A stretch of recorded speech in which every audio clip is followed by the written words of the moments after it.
I felt excitement today. I felt energy.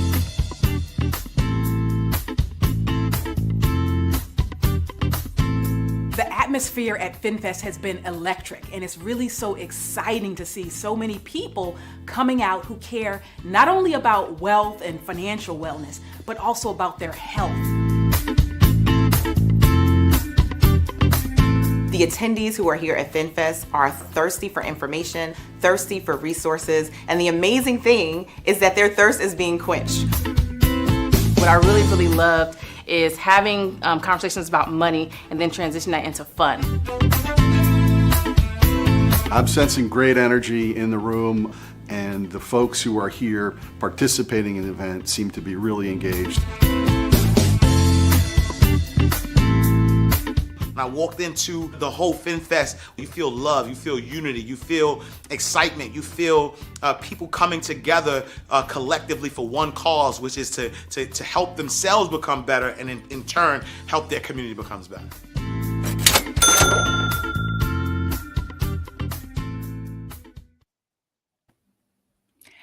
Welcome to a very special episode of Ask the Expert. And we are so happy to have you here. Ask the Expert, of course, is your go-to source for practical insights on business and finance. And I'm your host, Nicole Pride.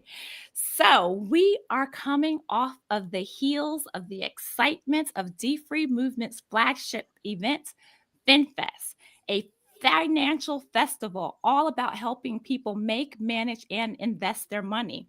The event took place last Saturday, and it was an absolute blast.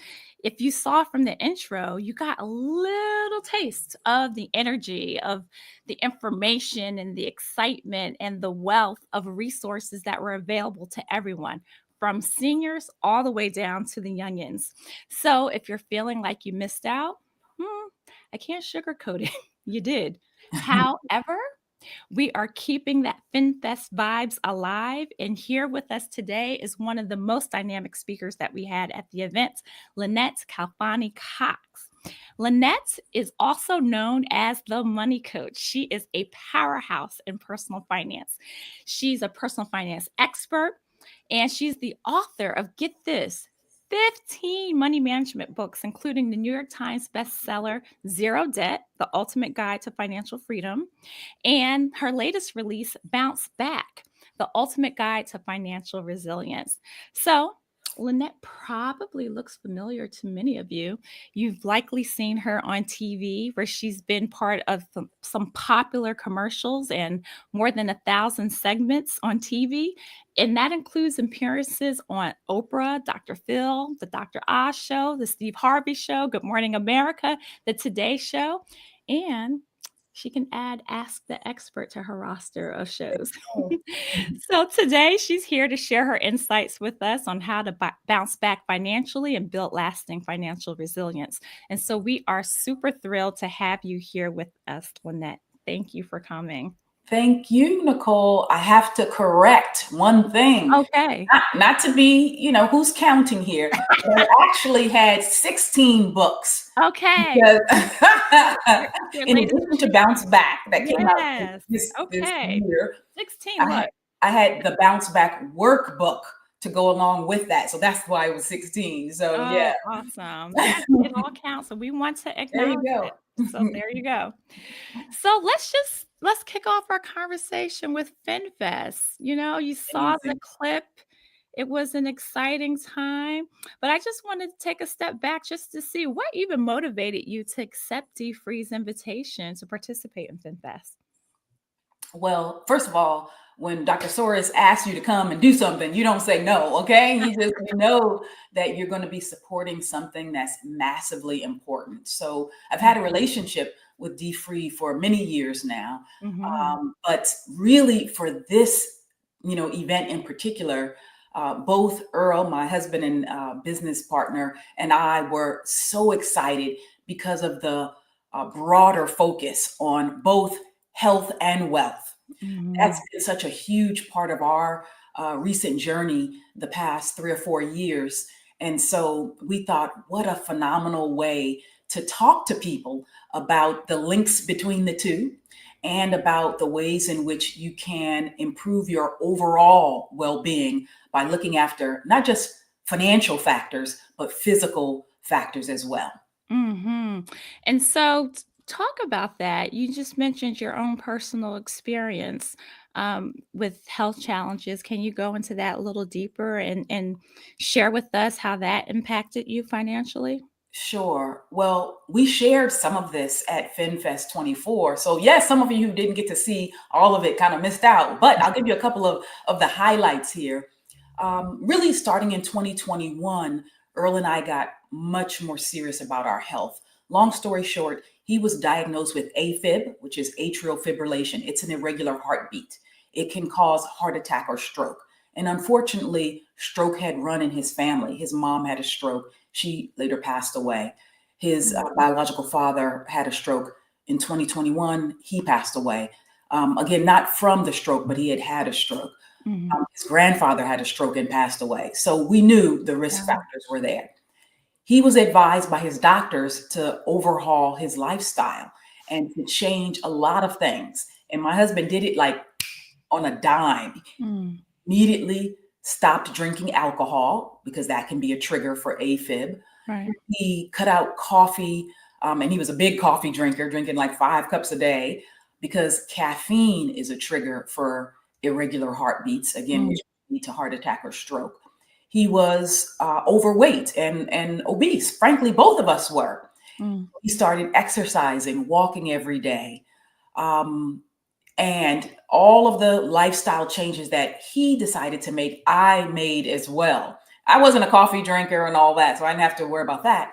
But long story short, he ended up losing 65 pounds. I lost 85 pounds. Wow. And yeah, it was a really transformative thing for us. And so we celebrate the fact that we got a lot more conscientious about our health and lifestyle, particularly just stepping up the exercise and revamping what we were putting in our bodies.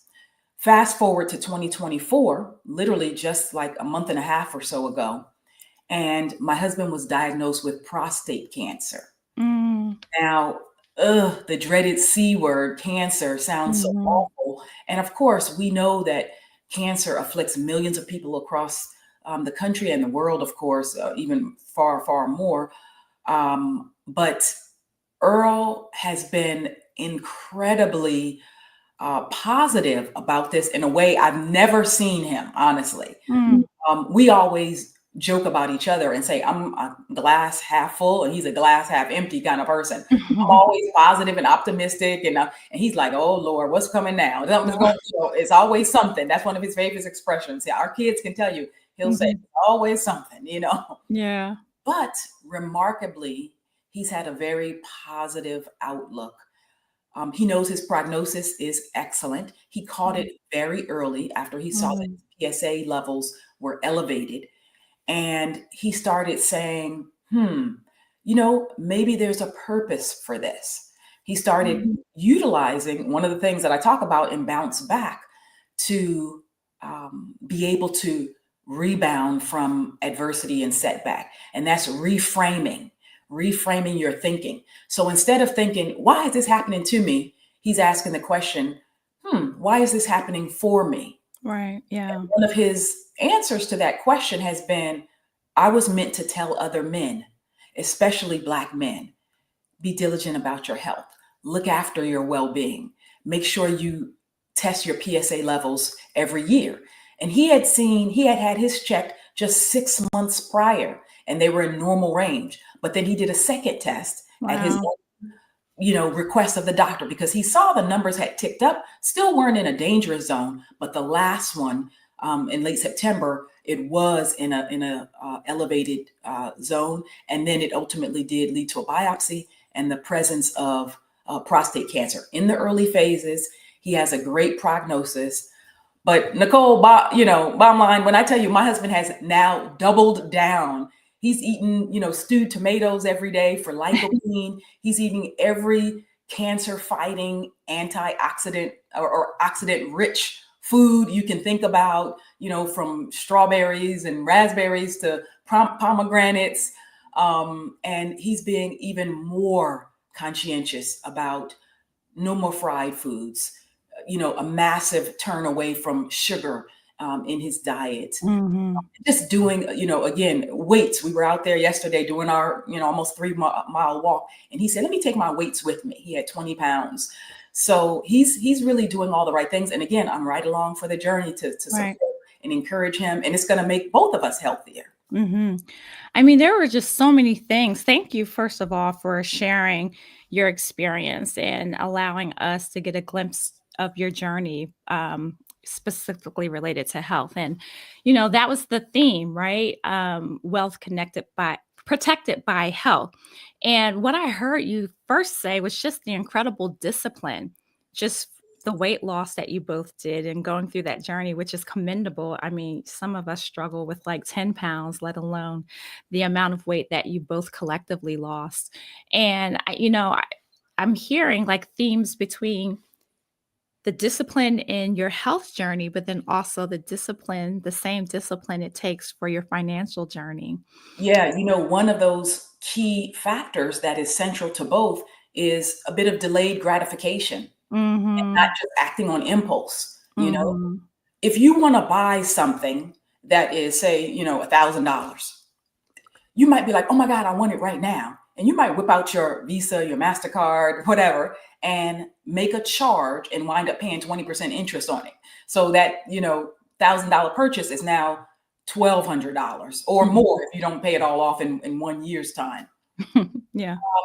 Or you could decide to delay your gratification a little bit and say, this is amazing. I'm going to save up for this. I'm going to because I really want it, I'm going to put aside $200 a month. And you save $200, month 1, month 2, month 3, 4, and 5. You have your $1,000. Now you go get whatever the $1,000 item is. Well, the same thing is true with your physical well-being. Yeah. You might be like, oh, I really want this. And I want it quick and now.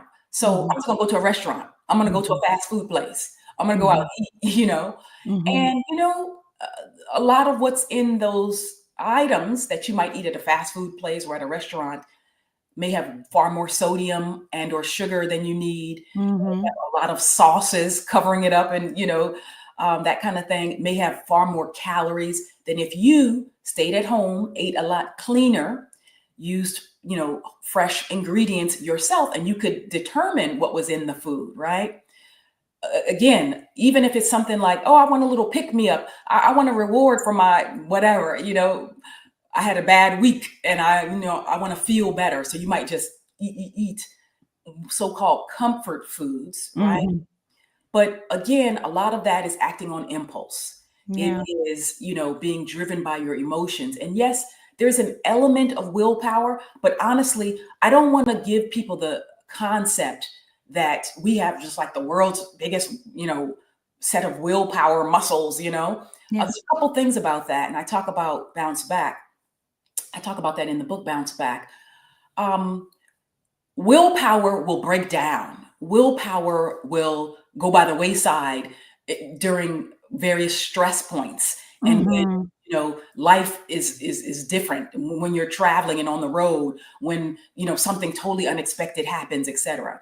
So when it comes to like your well-being in the household and the ways in which you can set yourself up for success on the nutrition side, it's way better to create an environment that is supportive to your goals than it is to test your willpower. Because I'm gonna tell you right now, if I have some cookies in the cabinet in there, I might be able to resist it for a day, 2, 3 days. But after, I'm gonna be like, well, I just won. I'm just gonna eat 1 or 2 cookies. I'm gonna eat the cookies. I'm not gonna even lie. Okay.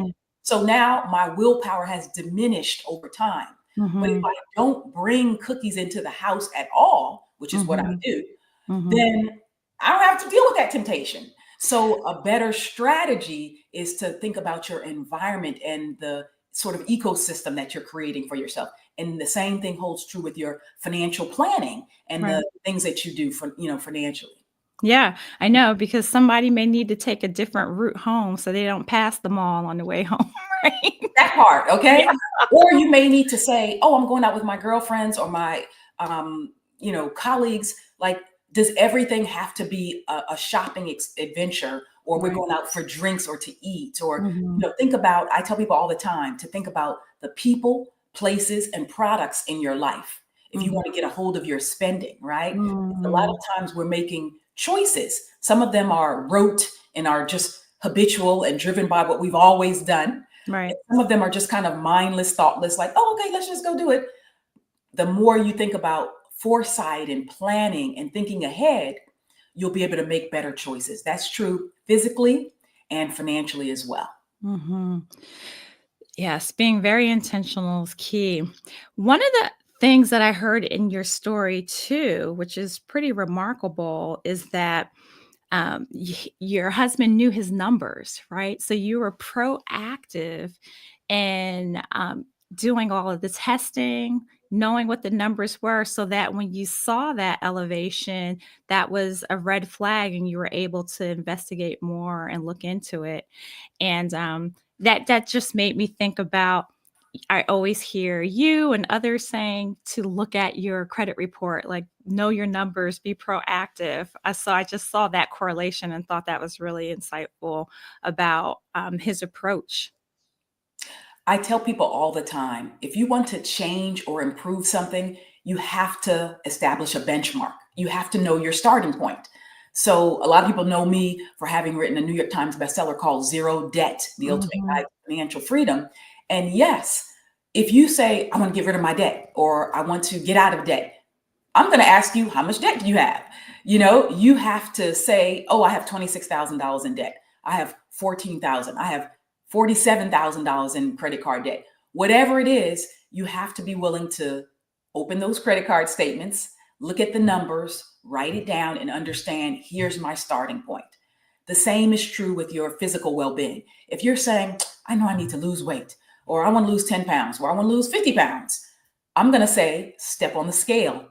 You have to know your starting point. You can't tell if you lost 10 pounds if you don't know what the starting weight was. Was the starting weight 175? Was it 210? Was it, 230? Where are we starting with? What's the benchmark? And so, yes, you can't be afraid to look at those numbers. And interestingly, Nicole, one of the most fascinating things that I found is that many times, certainly financially, it's not as bad as people think. You reference credit scores, for example. So many people I know have been afraid to look at their credit scores because they're thinking, oh my gosh, mine is going to be horrible. It's going to be a 585, or it's going to be something really low. And then they look and they're like, oh, okay, it's 680. It's not as bad as I thought it was, that kind of thing. So you absolutely have to look at the numbers. Yeah, so you got to muster up that courage, right, to do that. So you mentioned your book, Zero Debt. Can you talk a little bit about some of the other principles that you mentioned in the book that we can take away and maybe implement today? Sure. So one of the things that I talk about in Zero Debt is you have to stop digging. So if you find yourself in a hole, this was a Warren Buffett, bit of wisdom, the famed billionaire investor. He said, if you find yourself in a hole, rule number one, stop digging. So you have to picture yourself being in a bit of financial quicksand if you're in debt. And you know what they say about if you're in quicksand, like the real physical quicksand, the more you squirm and move about it, you're just going to keep sinking down lower and lower, and it's going to become a problem for you, right? Ditto for if you find yourself in debt. If you have 20,000 in debt or whatever the number is, and you're like, I want to get out of debt. You can't keep going, adding more quicksand, financially speaking, more debt to your existing obligations. So you have to stop. I'm not saying cut up the credit cards and all that. I'm actually not a person who believes in not using credit, etc. I believe that you should responsibly use credit and debt. And I believe that you should understand how to manage your credit wisely. And if you're in debt, and that means you have an excessive amount of debt that you can't pay off, you're paying high interest rates, it's affecting your cash flow, your ability to save or meet other goals, then that's telling me that you're in the, red flag zone and that you need to get a handle on the debts. So yes, first of all, stop adding to it. Don't open new credit card accounts. say no to those offers. We're coming up on the holiday season. Mhm. People are going to be out there shopping, and a lot of them are going to whip out their credit cards. There's And already the early Black Friday sales and sales are going on right now. As a matter of yeah. fact, that's right. So that's one of the things that I talk about. I also talk about the importance of paying off your debt in a smart manner. That means you can't just make minimum payments, especially in today's interest rate environment. Yes, the Fed has recently started cutting interest rates. However, credit card rates still top 20%.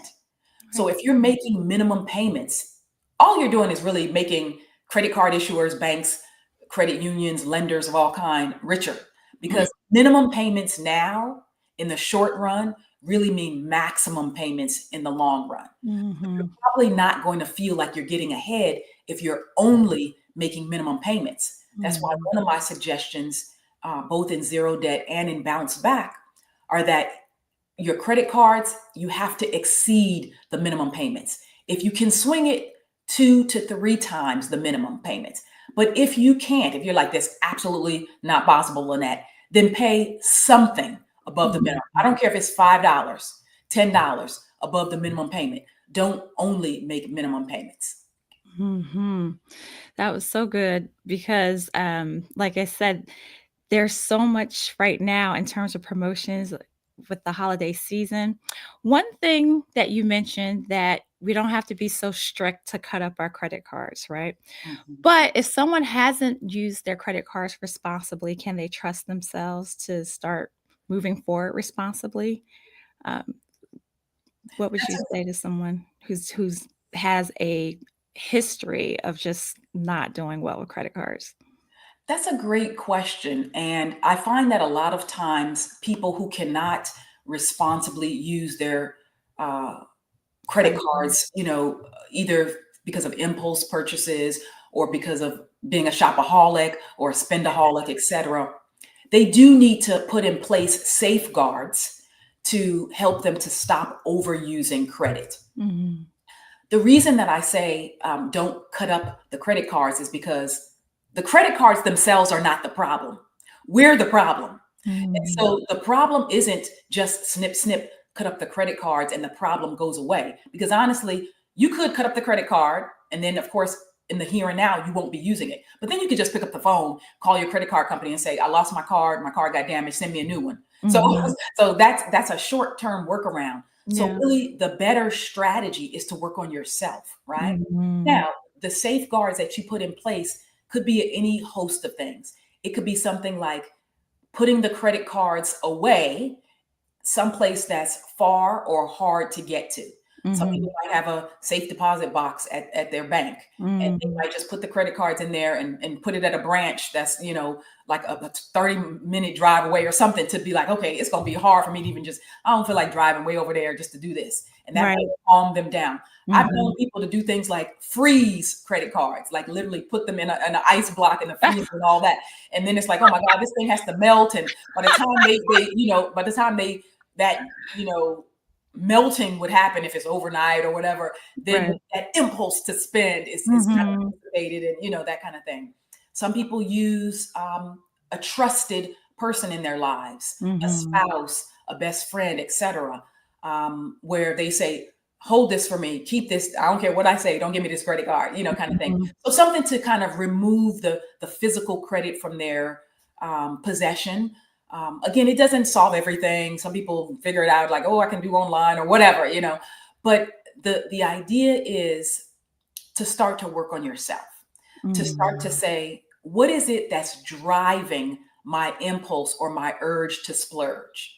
And really, once you start saying, am I spending or shopping at emotion neutral times or at emotionally charged times? Then you can Mhm. start to see the patterns in what you're doing.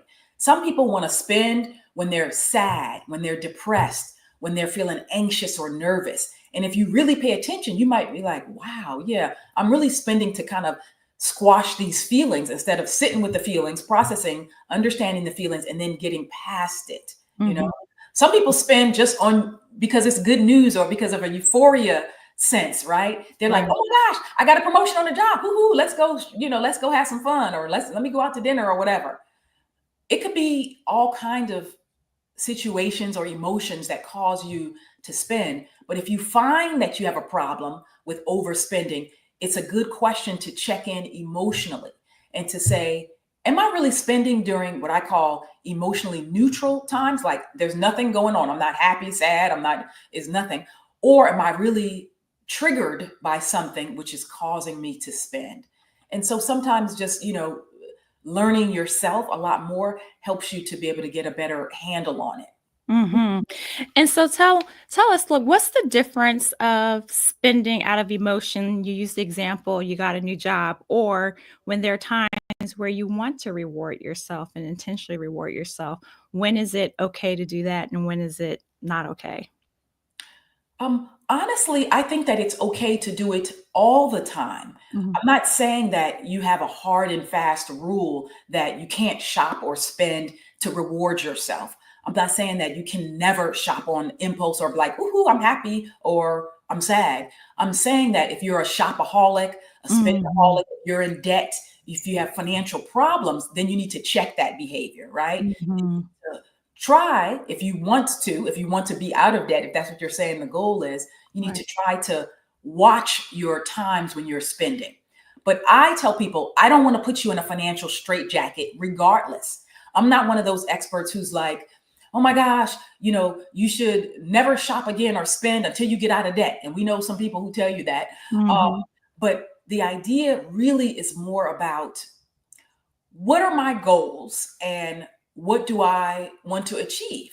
If I want to not be anxious or have financial regrets later, or if I want to feel like I'm out of debt in a reasonable time frame, what am I willing to do to get there?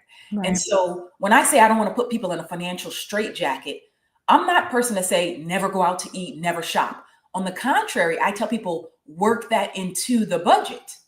So what I'll say is just plan it. If you're telling me, girl, I can't stop. I'm gonna be honest, because I'm a shoe person. I got to buy me some shoes, whatever, or I need to eat out. I have to eat out. I'm gonna say, okay, great. Let's take Mhm. a look at your income.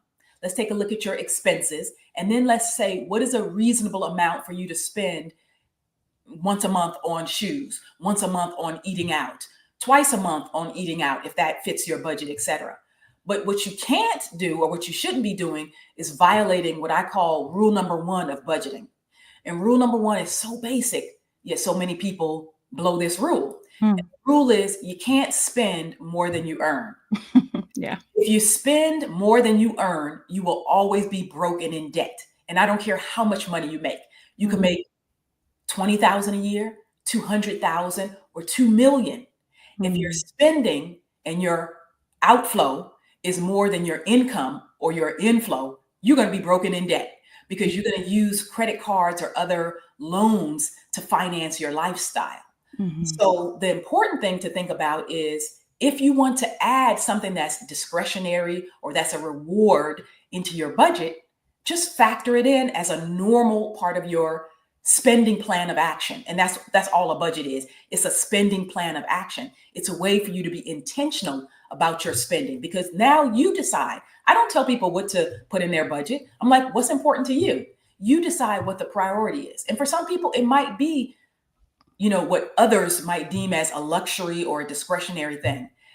What I find for a lot of people is the person who's going to tell me, girl, I got to have my shoes or my bags or my clothes or whatever, kind of extras in terms of purchases. When Mhm. we actually give them the latitude and the space to spend and to get what they want, as opposed to quote unquote purely what they need, after a short period of time, relatively, that falls off and goes by the wayside. So the person who's Mhm. telling me, I got to have my clothes or my dresses or whatever, I say, okay, great. How much? Let's look at the budget. How much do you think is reasonable? And they'll say, okay, $100 a month, $150, 200, whatever the number is per month. Great. You can spend $100 to $200 a month on clothes or whatever it is. They'll buy that dress, month one. Month two, they'll buy the shoes. Month three, they'll buy the bag. Month four, they'll buy another dress. Month five, they'll be like, do I really need another dress? Do I need another, LBD, little black dress? I got 3 or 4 sitting in my closet right now.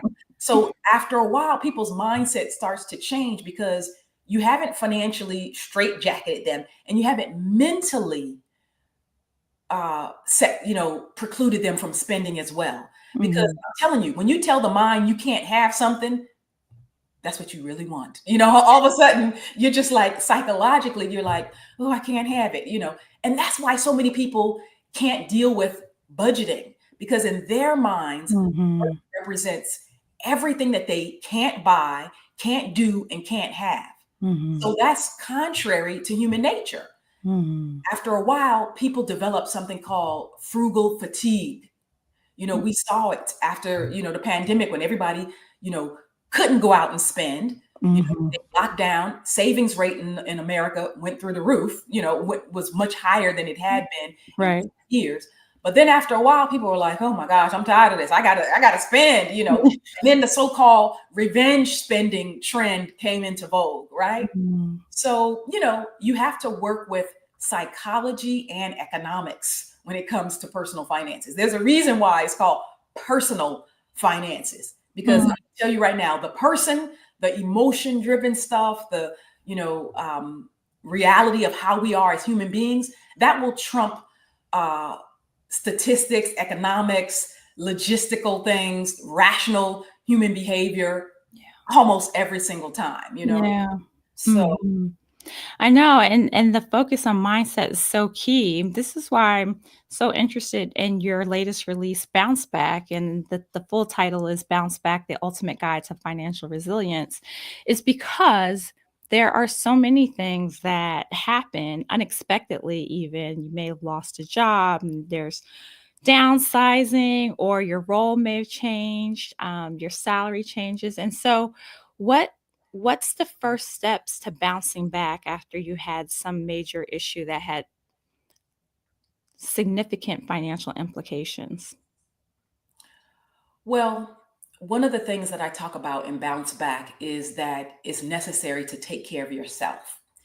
And I think a lot of people were surprised to read in Bounce Back that I spent the first several chapters not talking money or personal finances in a pure sense at all, not giving a prescription for how to, but talking about the need to address the self in terms of self-care, in terms of taking care of your mental well-being.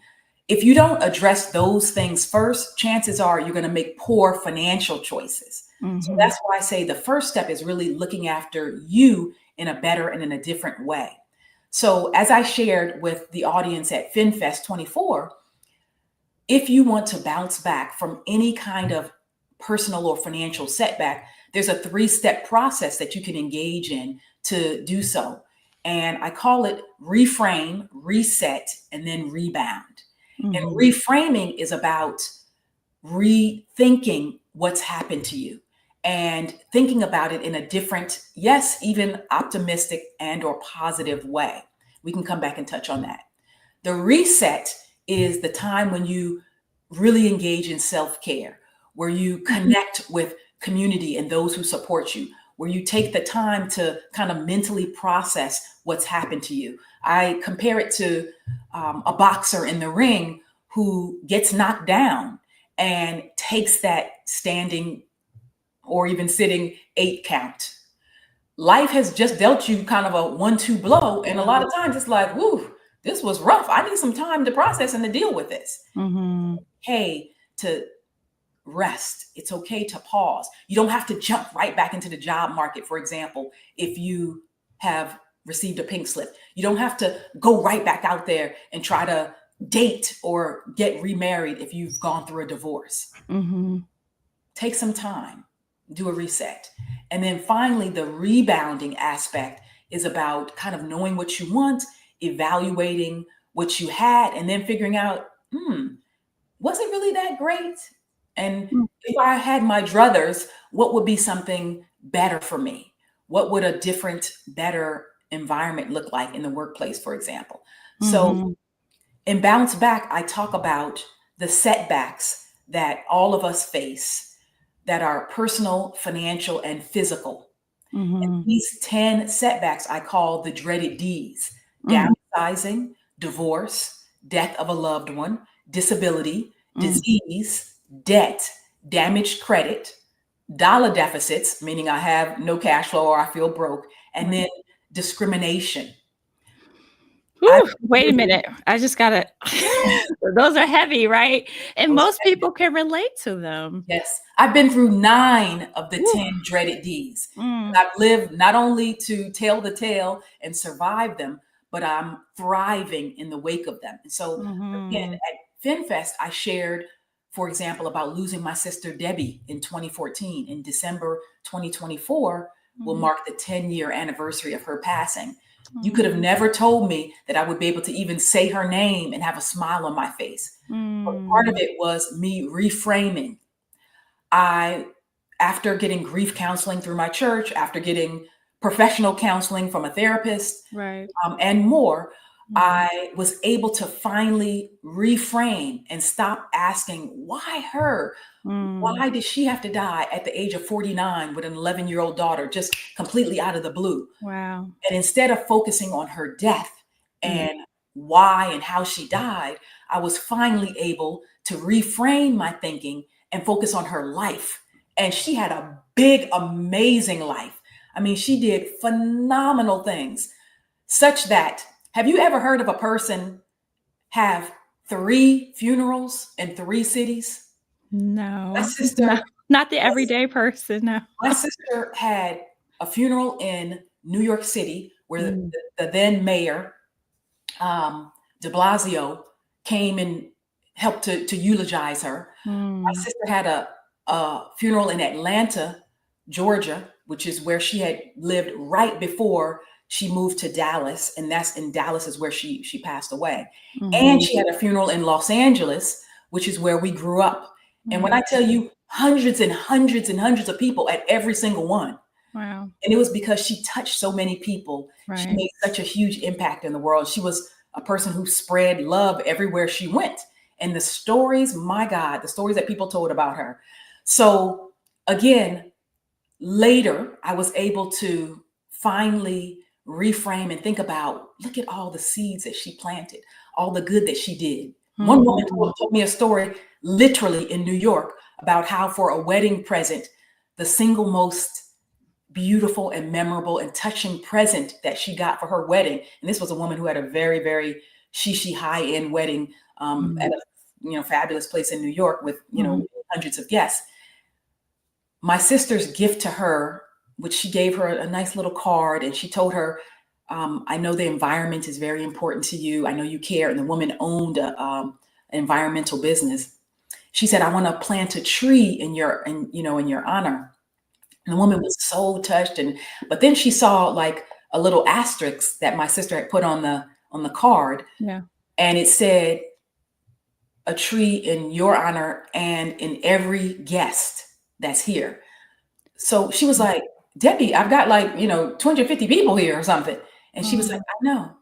And Wow. she told me the story how my sister went out and planted 250 something trees. So Wow.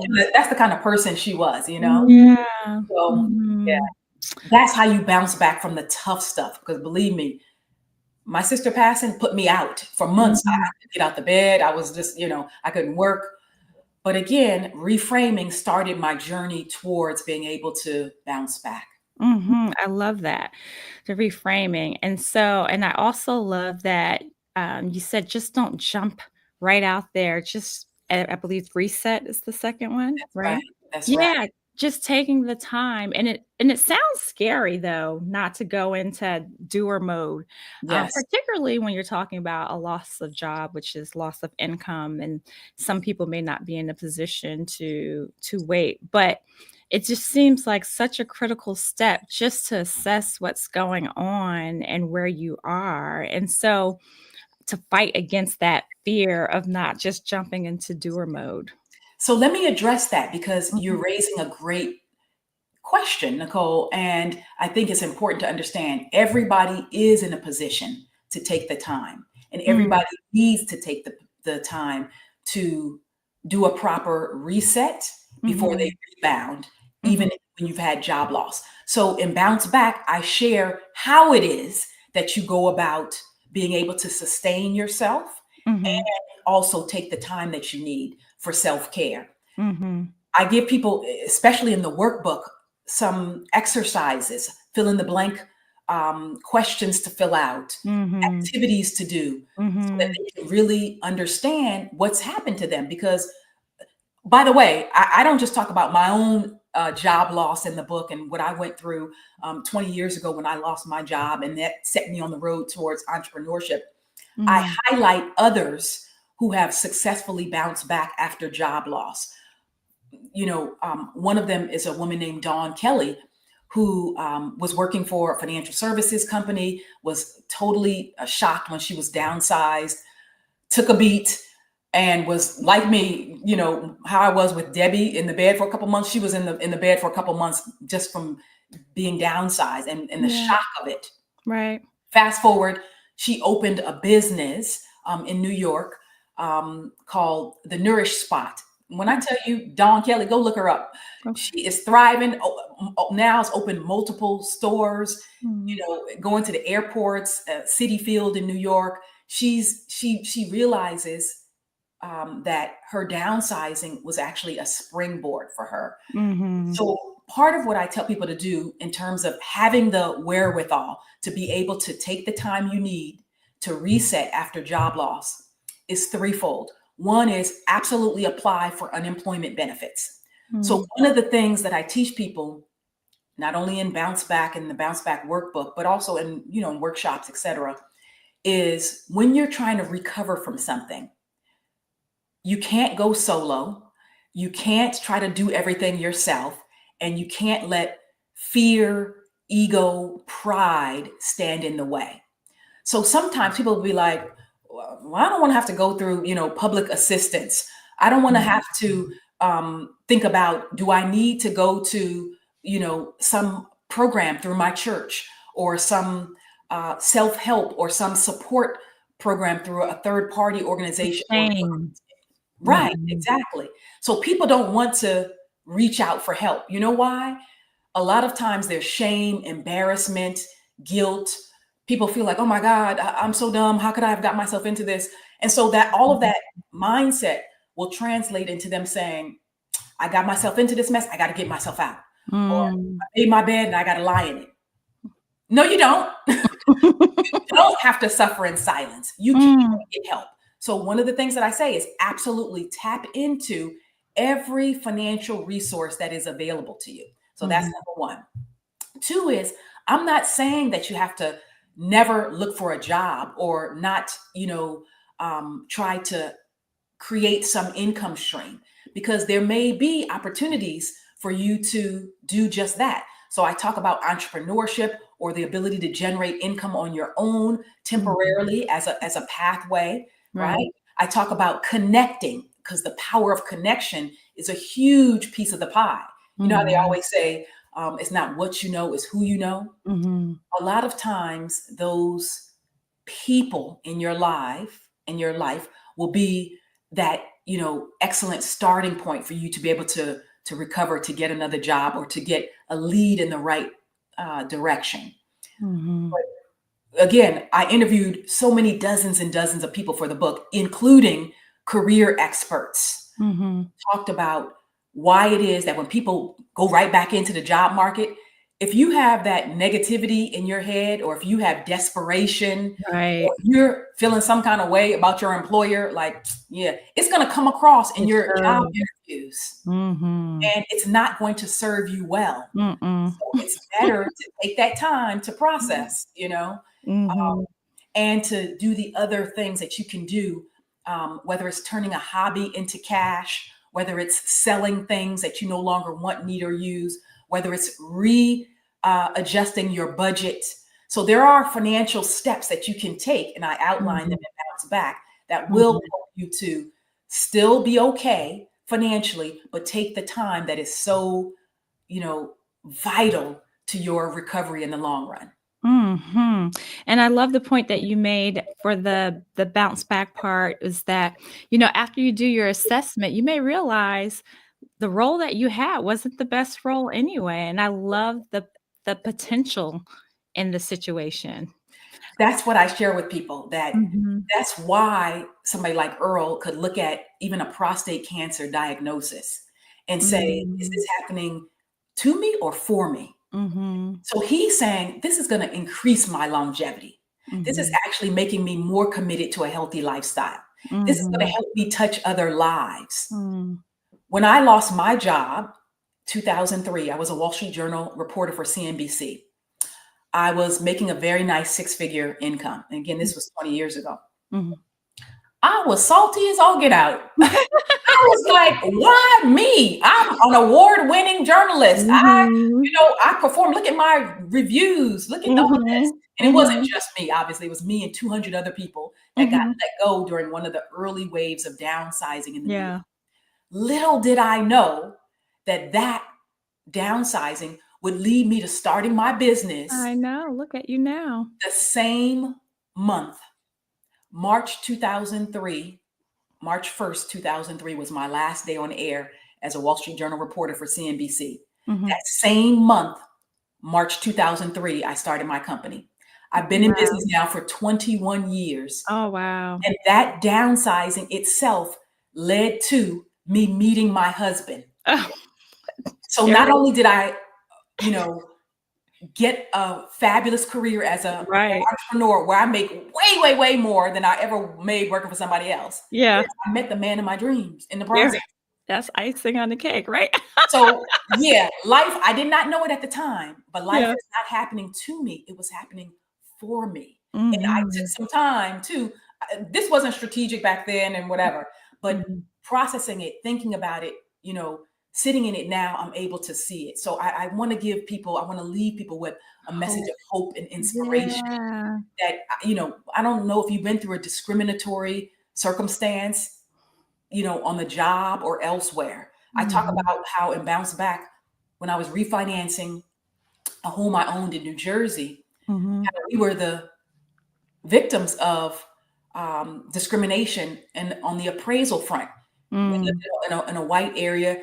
They came through, an older white man, and just I could tell it was not going to be a good appraisal by his Mhm. attitude and his, me just brief conversation. He was just dismissive and everything else. Right. Yeah, the appraisal came back $100,000 less than it should have been, Mm. and I was like, no, not having it. Mm. And I appealed that decision. We ultimately got the right number, and it worked out to be okay. And I talk about strategies for overcoming that kind of discrimination, with if you're a homeowner or if you have discrimination on the job, let's say, because Mhm. discrimination can pack a powerful punch Right. emotionally Mhm. and financially. It can set Mhm. people back. So Mhm. whatever it is that you've been through, whether it's debt, whether it's damaged credit, maybe an ex-spouse ruined your credit, whether you've gone through a divorce, whether you have a disability. I profiled a guy who was a quadriplegic, Mm. who learned to walk, to get up out of his wheelchair, who went to college. I mean, amazing Wow. stories of Yeah. adversity being overcome. So I Mhm. want to leave all of the viewers with that sense of possibility, that Mhm. no matter what you've been through, any of those 10 dreaded D's that I mentioned, you can overcome it. And not only that, you're going to have a testimony. You're going Mhm. to have a positive story to tell, and you're going to help inspire others too. Oh, thank you for that. We definitely feel your energy, and we have a shot of hope right now. I'm so inspired by your story, your testimonies, and what you shared in your book. We do have a question for one of our viewers, and Anne Marie asks, "What are your thoughts on the snowball effect to pay down debt? Also, do you recommend using a loan to consolidate your debt?" Okay, great. Two great questions. Thank you for that. I think the snowball method to pay off your debt is good. It's one of the ones where you say you have 5 credit cards, Mhm. and you might take a $200 balance, the lowest one, for instance, pay that off first, and then take the money that you were applying towards that bill, then go towards the next one, use the money, pay it off, go towards the next one. So you chip away and you knock off each successive debt. Fine strategy. I don't have any problems with the snowball method. Mhm. My personal preference is what I call attacking your area of pain. Now, 9 out of 10 financial experts are going to tell you pay off your high interest rate credit card debt first. So the snowball method, some people may combine that. They may say pay off the card with the highest debt first, then whatever card that was, go to the next card and the next one, etc. The reason that I tell people to attack your area of pain is that's the debt payoff strategy that I found in 2+ decades of experience helping people get out of debt is the one that people can best stick with. So any debt payoff plan can work for you if you stick with the plan. But the problem is a lot of people have a issue with execution and maintaining. Just like people, you were saying, Nicole, how I had a lot of willpower to be able to stick with a weight loss and a nutrition and a lifestyle plan. I'm able to stick with it, as I mentioned, because I'm not just using willpower. I'm creating an environment that sets me up for success. So what I found is human nature is to tackle the things that hurt you and that bother you. If you were walking down the street and you had a rock in your shoe and it was bothering you, like, a block or so in, or after a minute, you're going to stop and say, let me take this shoe off and dump out this little rock in my shoe because it's bothering you. Yeah. Likewise, when you're in debt, I think you should first go after what bothers you most. For some people, it might be high interest rates. For others, it might be high dollar balances. For others, it might be just having way too many credit cards as a whole. And so they feel out of control. They might miss payments. They might have late pays because they just couldn't keep up with everything. If it's high interest rates that's bothering you, by all means, go after those cards. If it's high dollar balances, then I would say attack the cards first with the highest dollar balance so that you lower your credit utilization rate. That will also have the effect of boosting your credit score. If you're feeling out of control because you have way too many credit cards and you're juggling and you can't keep up with everything, then I would say you attack the cards with the lowest dollar balance first, and then you chip away at them. So I think all of that is fine. In terms of loan consolidation, I am neutral on it until I know specifically what type of loan consolidation folks are talking about doing. If you have, for example, a loan that is based on property or some kind of a loan where you take out a HELOC or something that's tied to your residence in order to consolidate debt and pay off your credit card obligations. And that's home equity line of credit, just to make sure people know what you mean. That's right. Thank you very much for that. If you're taking out a home equity line of credit or a home equity loan, a lump sum, then I would caution you against doing so if you haven't solved the underlying problem that got you into debt in the first place. So many times when people are in debt, it might be because of one of the dreaded Ds. It might be because they went through a downsizing, a divorce, they had a death in the family, maybe they lost a spouse or a breadwinner. If the problem has been solved, if you've gotten a new job, for example, if you were divorced, but now you're back on your feet, or if you were sick or disabled and you couldn't work, but now you have a job again. If the underlying problem has been fixed, then yes, loan consolidation via a home equity line of credit or a home equity loan could be a good strategy to help you knock out those debts and to kind of get a fresh start on that and to move forward. But if the underlying problem is, say, you are a spendaholic or a shopaholic or impulse purchase, buyer, something like that, and you really haven't gotten a control over that, then no, I'm not going to suggest that you do a loan consolidation, particularly tied to property, because all that's going to happen is you're going to have a bigger mortgage and you're going to have zero credit card balances, and those credit cards are going to come calling your name, and you're going to go back out there and charge again, and you're going to have high credit card balances again. There are other types of loan consolidation where people can go through programs, they can consolidate their debts or get a personal loan, and the rates and terms that apply would factor into whether or not I think that it's a good deal or not. And there are two separate issues. Like some people do a DMP, a debt management program through a debt counseling agency, et cetera. And then others do other types of loan consolidation or debt payoff plans. And some are good and some are not. Like the ones that basically tell you don't pay your bills and they tell you to wait so that they can go and negotiate. It's called debt settlement. Frankly, I don't like those as much because you are going to have a credit impact as well. This was so rich. This was so helpful. Thank you so much for that breakdown.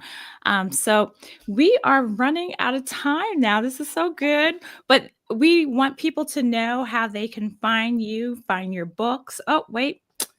No, we addressed the question. And so we want people to know how they can keep getting this wonderful information from you. So if you want to share your website or your social media handles and where we can find your books, importantly.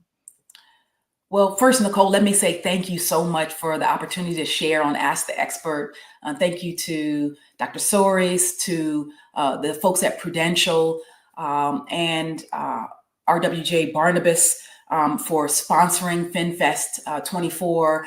I know the local Delta chapter was crucial in hosting as well, along with the entire team at D-Free. It was really such a tremendous event, and I was happy to be part of it. Anybody who wants to continue to connect with me on social media can find me on pretty much every platform out there. I'm on Twitter/X at The Money Coach. I'm on Facebook, LinkedIn, Instagram, and YouTube, and everything is either under my handle at The Money Coach or my full name, Lynette Khalfani-Cox. And so, again, it's been a pleasure to join you. Would love to stay connected with the entire D-Free audience, and anybody who has questions can also reach out through my one of two personal sites and my professional site. My personal site is, again, my full name, LynetteKhalfani-Cox.com, which shares more about me. And then I have a free financial advice site called AskTheMoneyCoach.com as well. Excellent, excellent, excellent. So thank you. We wish your husband all the best. Thank you very much. He's going to be amazing and just fine. I know it. Yes, we can feel it. We hope to be able to connect with you again. This was so good, and there's so much more to even talk about further. So thank you again for making time for us today. And before we leave, we will hear actually from our founder, Dr. DeForest B. Soares Jr. He has a few words to say on our way out. So until next time, folks, we will see you next week, same time, same place.